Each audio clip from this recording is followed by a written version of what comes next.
Which wide receivers will win you your fantasy football leagues in 2024?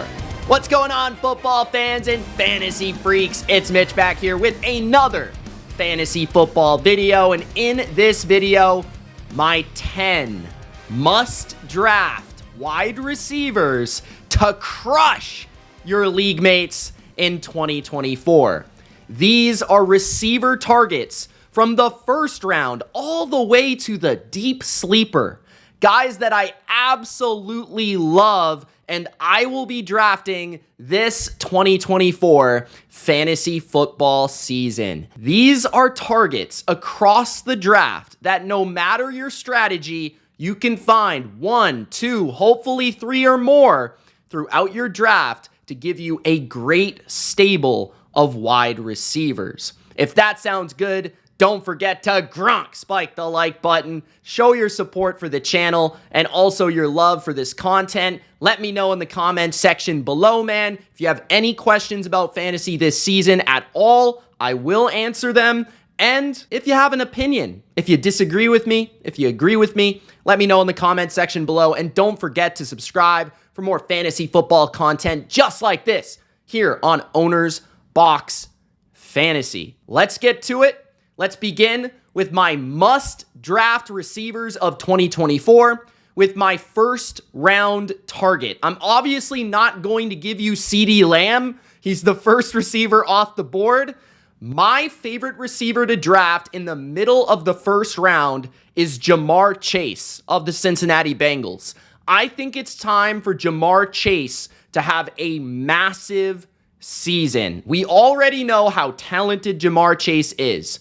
He is arguably the most complete receiver in the sport when it comes to size, physicality, speed, deep threat capability, hands, red zone presence. Jamar Chase is a complete alpha wide receiver. This guy finished as wide receiver 6 as a rookie in 2021, was wide receiver 6 in 2022, and even without Joe Burrow for half the year, was still a wide receiver 1 in 2023.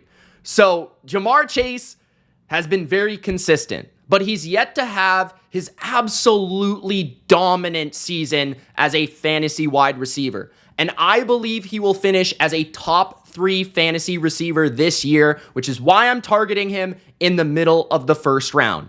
He leads the NFL in red zone targets per game over the past 2 seasons.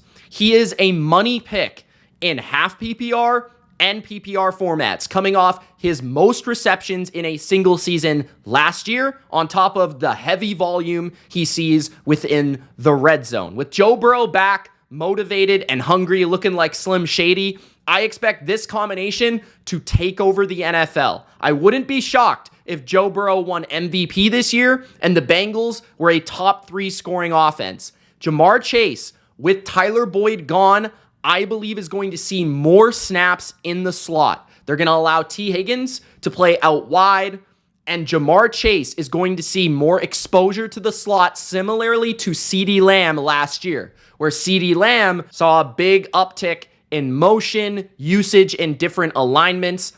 And that's what we could see with Jamar Chase being the engine and the go-to man truly of this offense, just like 2023's CeeDee Lamb. He averaged 24.6 fantasy points per game in weeks 5 to 10 last year with healthy Joe Burrow, which would have been the most fantasy points in the NFL at wide receiver for the entire span of the season. So we know how talented he is. We know the production he's put up, but I expect a full, absolute dominant season from Jamar Chase in 2024, which is why I'm targeting him in the first round, probably around pick 5, pick 6, pick 7. If you have a mid-first round pick, target Jamar Chase to start your drafts. The second target must-draft wide receiver of 2024. At the back end of the first round, early second round, I'm targeting Garrett Wilson of the New York Jets. Garrett Wilson is an extremely talented player, but he has been unable to showcase this ability in his production, despite having 2 back-to-back 1,000-yard seasons, with Zach Wilson throwing him the ball. And that is exactly the reason he has not been able to showcase high-end wide receiver 1 production, because he's had Zach Wilson and others throwing him the football. Now he has Aaron Rodgers, one of the most accurate and precise quarterbacks of all time. And not only one of the most accurate and precise quarterbacks, but a guy that thoroughly trusts his wide receiver 1. This guy loves throwing the ball to one receiver. I mean, remember all the targets Davante Adams was getting? Garrett Wilson is a very similar type of player. He's excellent in his routes. He's excellent at setting up corners with a multitude of releases and moves to create separation. He's excellent with the ball in his hands. He's really good after the catch. Definitely better than even peak Davante Adams. And he's going to be great with Aaron Rodgers in terms of nuances of finding back shoulder fades and those completions that are just indefensible. That is Aaron Rodgers' specialty throughout his career. He's going to start drives with receptions. He's going to get screens. He's going to get red zone fades and opportunities. And that is the big difference for Garrett Wilson. I think his touchdown production is going to massively leap in 2024. He has led the NFL in uncatchable targets. That was 2023. But he also has been way up there in terms of targets in general. Through his first 2 seasons, he has the most targets in NFL history to start a career. But because his quarterback play has been so bad, he has not been able to turn that into a lot of production. So, draft Garrett Wilson. Talent is there. Situation and quarterback play is now there to match. He is a great pick. In the late first round, the early second round, he is going to be a definitive wide receiver 1 as long as Aaron Rodgers stays healthy. My third must-draft wide receiver of 2024 is none other than Deebo Samuel. That's right. Deebo Samuel of the San Francisco 49ers is going to be a second-round pick. If not, he's going to become a late first, depending on this Brandon Ayuk situation. But I'm including him in this video because of that exact situation. It does appear that Brandon Ayuk is going to be traded by the 49ers. Unfortunately, I'd rather have Brandon Ayuk on the 49ers. But if you're Deebo Samuel and you want Deebo in fantasy drafts, you don't want Brandon Ayuk on the team, because that means Deebo is about to go nuclear. And where he's being drafted right now, some places the 3rd round, man, he was wide receiver 3 in 2021. Wide receiver 3 overall, okay? And in fantasy points per game last year with Brandon Ayuk having, an epic season. George Kittle having 1,000 yards. Christian McCaffrey being arguably the MVP of the league, the offensive player of the year.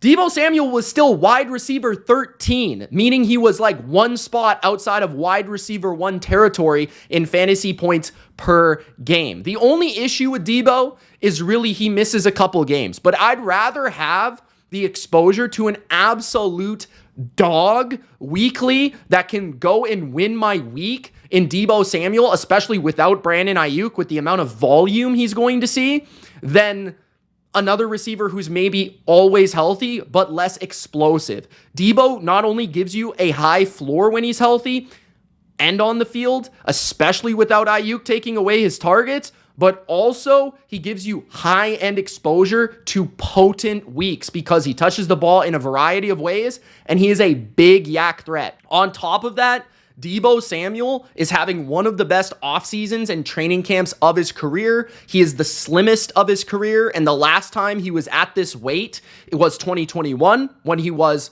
the best, his peak season. And Fred Warner has been raving about Deebo Samuel.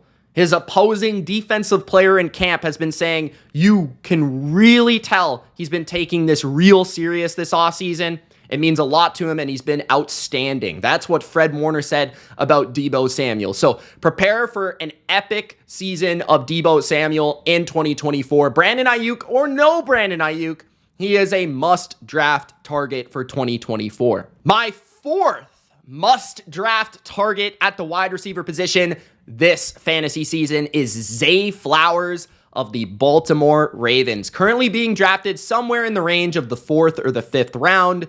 Zay Flowers was my favorite wide receiver in the 2023 NFL draft. He had a very good rookie season, and he especially exploded over the back portion of last year with MVP Lamar Jackson. He is going to be the highest volume targeted and reception receiver within one of the best offenses in the league. And I expect Zay Flowers to be a very good floor player because he's going to catch probably at least 85 passes.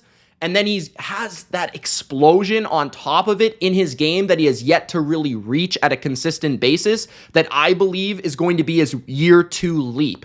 Zay Flowers last year was the wide receiver 30. But like I said, 4 20-point games out of his last 5 regular season performances. 4 20-point fantasy football weeks. He also had a great AFC championship. He played the best of any of the receivers in the playoffs that faced the Chiefs. He torched the Chiefs. He could have had 2 touchdowns in the game if he had not fumbled at the 1-yard line, right? He got the ball popped out. He had a touchdown. He had 115 yards. He almost had 2 touchdowns. Zay Flowers was looking different over those last 4 or 5 games. What I love about his game is he is a great yak threat in RPOs, bubble screens, and just manufactured touches similar to Deebo Samuel, but he has a next level element of running vertical routes that are going to scare defenses. So he can really threaten at all 3 levels. He has like a Jalen Waddle type skill set, a Steve Smith type skill set at a similar size. He's extremely quick, underrated in terms of his vertical speed, and I think year 2 wide receivers in general are always great targets in fantasy. This is the guy for 2024. Draft Zay Flowers. He will be the best receiver on the Ravens regardless of position. My wide receiver 5 in terms of must draft wide receivers in 2024 is my old reliable friend Chris Godwin. Chris Godwin, he's kind of like the new Keenan Allen to me, just super undervalued. He is being drafted in the 6th or 7th round, depending on which platform you're playing on. And he's had 4 of the past 5 years, 1,000 yards. The only season he didn't have 1,000 yards, he only played 12 games, and he was actually on pace for his best season of his career. That was 2021. Chris Godwin has only finished below wide receiver 15 overall, wide receiver 15 since 2020, once, and that was last year. And what changed about last season that enabled him to finish lower than usual? Well, not only did Tom Brady retire, right? That's part of it, very small percentage because Baker had a good year. But the bigger part of it was his slot percentage, his ability to play in the slot, where Chris Godwin has been such a good player throughout his NFL career. It dipped about 20+%. That's not going to happen this year. Todd Bowles has talked about how Chris Godwin's going to play primarily in the slot this year. Chris Godwin has brought up how he's going to be playing more in the slot this year than last year. He was playing a lot out wide, which is not really his skill set. He is a middle of the field, tough wide receiver with great clutch hands and just great yak ability in the middle of the field. And you talk about wide receiver 38 in 2023 was slightly disappointing on a per game average, but wide receiver 15 or better from 2020 to 2023 when he played in the slot at a 50% rate. Last year, 32%. So he's going to be back in the slot. He's healthy. He's healed from the ACL multiple seasons. He could be the quickest, the fastest, the most electric he's been since 2021. This is extreme value with Chris Godwin. You know the production's going to be there. The role is not really going to change in terms of him and Evans are the dudes in this offense. He's going to see a ton of volume. And this is a underrated passing attack with an improved offensive line, and I think people are sleeping on Baker. Plus, they're in a weak division with bad defenses. So I feel Chris Godwin is once again going to have a very productive season. Don't be surprised if he has his best year since 2021. My next must-draft wide receiver for 2024 is my guy, Christian Watson of the Green Bay Packers. Christian Watson is currently being drafted in the 8th round Unless you're playing in high stakes formats like Underdog Fantasy, where he's actually being drafted maybe in the 6th round, a lot higher, which also indicates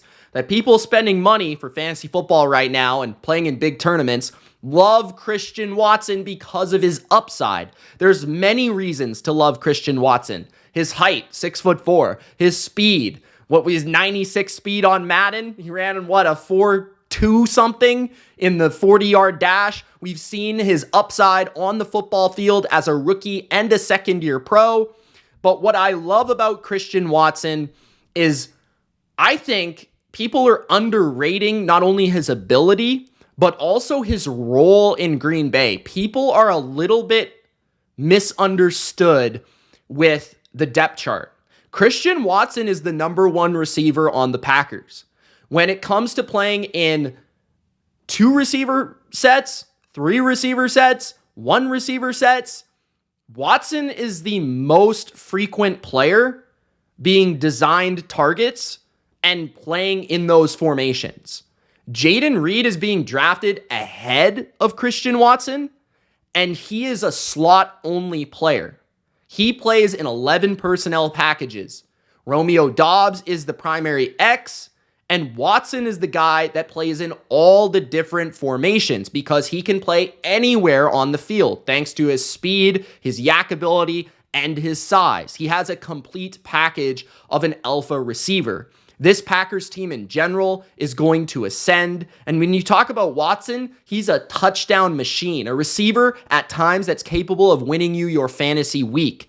12 touchdowns over his last 17 games in the NFL, which is outrageous. 15 end zone targets in 2023, which ranks 6th. And that was just in 9 games. He's a big body wide receiver with great yak ability and amazing speed. He could be this year's Nico Collins. It wouldn't be shocking if he became an 1,100-yard, 1,200-yard wide receiver, and he's not somebody that needs to catch 90 to 100 passes. He could catch 75 and be extremely productive on those targets, especially considering where he's targeted in the red zone. Watson is going to be an extreme post-hype sleeper in 2024 and an absolute steal at his price. He's somebody that can win you your fantasy league if he hits his ceiling. My next must-draft wide receiver of 2024, a similarly built wide receiver, a rookie of the Jacksonville Jags, Brian Thomas Jr. Brian Thomas Jr. is being drafted way too late in comparison to his counterparts like Malik Neighbors and Marvin Harrison Jr., the high-end first-round pick caliber wide receivers. Rome Odunze is being drafted ahead of him, although he's like more of a wide receiver 3 in Chicago. I look at Brian Thomas Jr., and many argued that he was a top 3 receiver in this draft class, ahead of somebody like Rome Odunze. So he was at least number 4 for a majority of people. And he's just not being drafted in that respect at all. You combine his skill in terms of size, speed. He led the FBS in receiving touchdowns last year at LSU. He is a big play player. He had 11 receptions of 30-plus yards at LSU last year. And Trevor Lawrence is a downfield quarterback. He loves to throw the ball down the field. He ranked 3rd in the league in passes of 10 or more air yards since the start of 2022. So Trevor Lawrence wants to get the ball down the field. Doug Peterson wants to have a receiver that they can play at the X position and can just beat people off the line and can run vertical. So Thomas might not be somebody that's racking up 75 to 95 catches, but he's probably, as a rookie, going to be a very explosive element of your fantasy league and fantasy team that can take your team over the top. He could very well be somebody that, while Christian Kirk and Evan Ingram are getting a lot of targets, Thomas is taking the top off the defense, and he's really exploding with every target that he gets. So especially if you're in half PPR formats or best ball formats, I'd be targeting Brian Thomas Jr. because he's going to have massive league-winning weeks. I think this guy has special talent in terms of his stop-start capabilities, his ability to turn and run in yak scenarios, and his flat-out ability to be 6'4" and just run by people. It's special stuff. They wanted Calvin Ridley to be this guy last year. I think Thomas could be this guy as a rookie. So Brian Thomas Jr. is a great pick at where he's going in comparison to the other rookies in your fantasy drafts. The next sleeper late round pick, who is the wide receiver 1 on his football team, is Josh Palmer, a must-draft receiver for 2024. Keenan Allen is gone. Mike Williams is gone. Palmer has rapport with Justin Herbert. Justin Herbert is currently missing time in training camp, so he's not building rapport with Quentin Johnston or Ladd McConkey. And Ladd McConkey, I like his talent, but the biggest thing about him is injuries. Josh Palmer, I think, is going to have a huge year. He's a good player. He's a better player than people think. Like, people think he's only a wide receiver 3. Josh Palmer, when Mike Williams has not been on the football field, has been on pace for a full season for about 1,200 yards. Like, Josh Palmer is legit. In 2022, he had 72 catches for 769 yards, and his yards per reception in 2023 was 15.3 yards. So he's proven not only in 2022 that he can catch a lot of volume, 70 plus catches as mostly a wide receiver 3 or a wide receiver 2 at best. That is extremely impressive. But then also as a wide receiver 3 with the Chargers last year, he was putting up long receptions down the field. So he can play X and play out wide and run by people and make big plays. He can play from the slot and be a volume Keenan Allen-like receiver. He's had to replace both players with their injuries over the last couple of years, and he's been able to do both. Justin Herbert has raved about his versatility, the ability to play X or the ability to play Z or the ability to play F. That is very rare for a receiver, and that's going to keep Palmer on the field above all these other receivers by a long shot. Johnson is extremely limited with his capacity to play.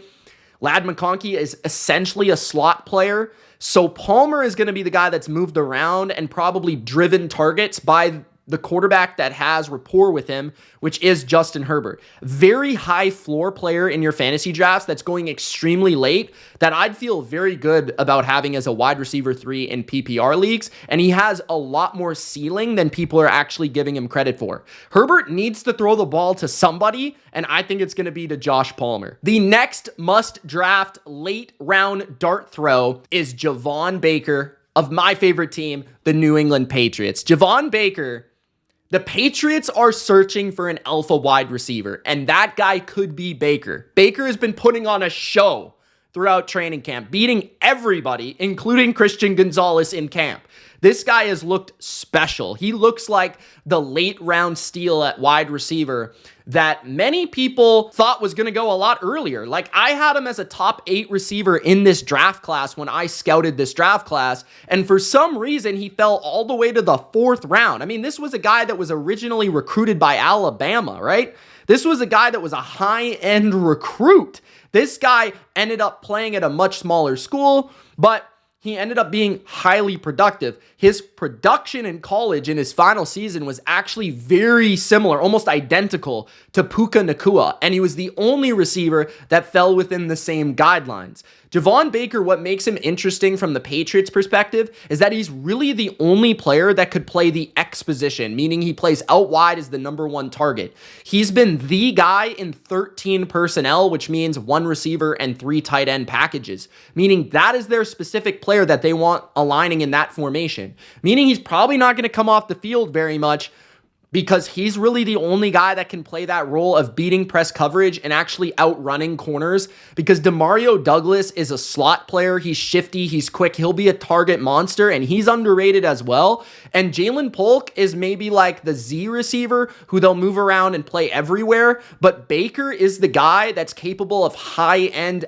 alpha wide receiver 1 type of usage, where Drake May, if he gets on the field, could be looking to hit him down the field, and Jacoby Brissett is often going to rely on him to win one-on-ones on the perimeter, and Jacoby is not scared to throw the ball down the field as we've seen in his career either. So I look at Baker and I see a guy that has talented route running chops, understands how to get by press coverage, has more speed than you would think, he's quicker than you would think, and there's many highlights in camp that indicate he's very confident and ready to play in the NFL. So Baker is a great sleeper dart throw at the end of your draft in 2024. And my final must draft wide receiver of 2024 is none other than my most highly exposed player on Underdog Fantasy, which is Greg Dortch of the Arizona Cardinals. Now, the reason he's my most exposed player, meaning my exposure is the highest on this player in fantasy draft so far this offseason, is because he goes super late. But Greg Dortch is a way better player than anyone thinks. Greg Dortch could be one of the best slot receivers in the NFL, and I actually think he's the wide receiver 2 for the Cardinals above Wilson, I believe, because he plays in the slot, he's going to see more volume, and he gets open. Like, this guy is quick, shifty, good after the catch, and late last year, he was a really good player. Like, right now, he's being drafted on average at wide receiver 95. 95. Last year, when he actually played, which he returned in week 11, he had a rookie season, which was solid. Then in week 11, he returned in year 2 of his career. He was wide receiver 50. So he is going 45 spots lower than where he finished last year from the week 11 to week 18 range that he actually played. And what's also unique about that range of the season is that's when Kyler Murray was playing as well. He had 4 out of 7 11-point weeks during that span. And Jonathan Gannon has also mentioned this offseason that Greg Dortch is going to have a big year. I can't stop seeing these people on X talking about, oh, Greg Dortch can't be covered. Greg Dortch is always open. Greg Dortch is the torch, right? So draft Greg Dortch, especially in best ball at the end of your drafts, but also if you're in a deeper format, he is a great steal. And maybe even at the beginning of your year, if you're not in a deep format, the last pick of your draft, you could do much worse than Greg Dortch. So he is my super sleeper for 2024. And those are my 10 must-draft wide receivers of 2024 in fantasy football. Hope you enjoyed. Gronk spike the like button. We'll see you soon in the next fantasy video. Make sure to subscribe to OwnersBox Fantasy for more tips and tricks just like this. It's Mitch. Peace.